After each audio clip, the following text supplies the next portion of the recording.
प्राचीन काल की बात है। उज्जैनी नगरी में एक प्रसिद्ध तांत्रिक रहता था, जिसका नाम भैरवनाथ था।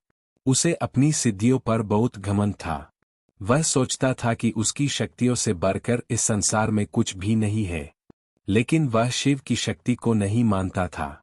एक दिन महाशिवरात्रि का पावन अवसर आया।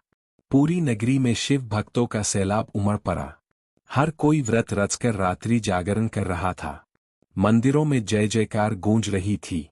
भैरवनाथ ने इस दृश्य को देखा और क्रोधित होकर बोला, ये मूर्ख लोग एक पत्थर की मूर्ति की पूजा कर रहे हैं। मैं अपनी तंत्र विद्या से सिद्ध कर दूंगा कि शिव कोई शक्ति नहीं रखते। उसने एक भयानक तांत्रिक अनुष्ठान शुरू किया। अग्नि प्रज्वलित की, मंत्र पढ़े और अपनी सारी शक्ति झोंक दी। उसका उद्देश्य था कि वह स्वयं भगवान शिव को पराजित कर देगा और सिद्ध कर देगा कि उसकी तंत्र विद्या सबसे श्रेष्ठ है। लेकिन जैसे ही मध्यरात्रि हुई, अचानक आकाश में बिजली करकी, पूरा वातावरण शिवमय हो गया। मंदिर का विशाल घंटा स्वयं बज उठा। भैरवनाथ की आंखों के सामने एक दिव्य प्रकाश प्रकट हुआ और उसमें स्वयं भगवान शिव प्रकट हुए। शिवजी ने मृदु स्वर में कहा, भैरवनाथ, शक्ति अहंकार से नहीं, भक्ति से प्राप्त होती है। तूने अपनी शक्ति को सत्य से ऊपर रखने की भूल की है।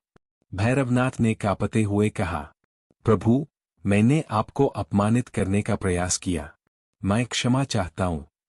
शिवजी मुस्कुराए और बोले, महाशिवरात्रि केवल व्रत और पूजा का पर्व नहीं है, यह आत्मा के अहंकार को नष्ट करने का पर्व है। तूने शक्ति को साधन नहीं, बल्कि अहंकार का माध्यम बना लिया था। अब तू सत्य को समझ और अपनी शक्तियों का उपयोग मानव कल्याण के लिए कर। इतना कहकर शिवजी अंतर्धान हो गए। भैरवनाथ की आंखों से आंसू बहने लगे।